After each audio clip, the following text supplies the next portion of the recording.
வணக்கம், நான் டாக்டர் சந்தியா. இன்னைக்கு கருப்பையில கட்டிகள் இருக்கும் போது என்ன மாதிரியான அறிகுறிகள் நம்மளுக்கு தெரியும் அப்படின்னு பார்க்கலாம். கருப்பையில கட்டிகள் இதனாலதான் வருது அப்படின்னு சொல்லிட்டு எதையுமே சொல்ல முடியாது. சில பேருக்கு ஃபுட் சேஞ்சால வரலாம், ஃபுட் ஹேபிட்டால. சில பேருக்கு அவங்களோட லைஃப் ஸ்டைல் மாடிஃபிகேஷனால வரலாம். சில பேருக்கு ஃபேமிலியெல்லாம் வரலாம், ஹார்மோனல் இம்பேலன்ஸ்ல வரலாம். இந்த மாதிரி நிறைய காரணங்களால கருப்பை கட்டிகள் ஏற்படும். கருப்பை கட்டிகள் இருக்கும் போது என்ன அறிகுறிகள்லாம் தெரியும் பார்த்தீங்கன்னா, ஃபர்ஸ்ட் பீரியட் டைம்ல அதிகமான ரத்தப்போக்கு இருக்கும், அதிகமான வலியும் இருக்கும். நார்மலா இருக்கிற வலியை விட ஜாஸ்தியான வலி இருக்கும். அதிகமான ரத்தப்போக்கால ரத்த சோகை ஏற்படும். அவங்களுக்கு பேஷண்ட்ஸ் அனிமிக்கா இருப்பாங்க. கை கால் பார்த்தீங்கன்னா வெளுத்து போயிருக்கும்.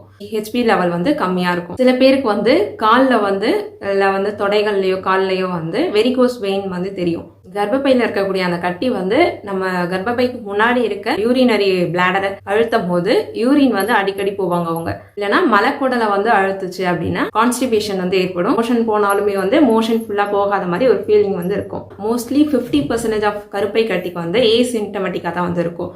நம்ம ஏதாவது ஸ்கேன் எடுக்கும் போதோ இல்ல வேற எதுக்காவது அப்டமன் ஸ்கேன் எடுக்கும் போது தான் கருப்பையில கட்டி இருக்கு அப்படின்றது தெரிய வரும். இந்த கருப்பை கட்டி யாருக்கு அதிகமா வரும், அதிக வாய்ப்புகள் இருக்கு அப்படின்னு பாத்தீங்கன்னா, அபார்ஷன் பண்ணவங்களுக்கு, ப்ரீடம் டெலிவரி நடந்தவங்களுக்கு, அதாவது ஒரு 7 மாசத்துல இல்ல 8 மாசத்துல டெலிவரி ஆனவங்களுக்கு இந்த கருப்பை கட்டிகள் ஏற்படுறதுக்கு வாய்ப்புகள் அதிகமா இருக்கும். இல்லைன்னா ஃபேமிலியா கருப்பை கட்டிகள் இல்லைன்னா பிரஸ்ட் கேன்சர், ஒவாரியன் கேன்சர் இந்த மாதிரி இருந்துச்சு அப்படின்னா அந்த குடும்பத்துல இருக்கக்கூடிய பெண்களுக்கும் கருப்பை கட்டிகள் வர்றதுக்கு வாய்ப்புகள் இருக்கு. இந்த மாதிரி கருப்பை கட்டிகள் இருக்கிறத முன்னாடியே தெரிஞ்சுக்கிட்டு இதுக்கு சரியான மருத்துவத்தை எடுக்கும்போது கருப்பை கட்டியை ஈஸியா சரி பண்ண முடியும். தேங்க்யூ.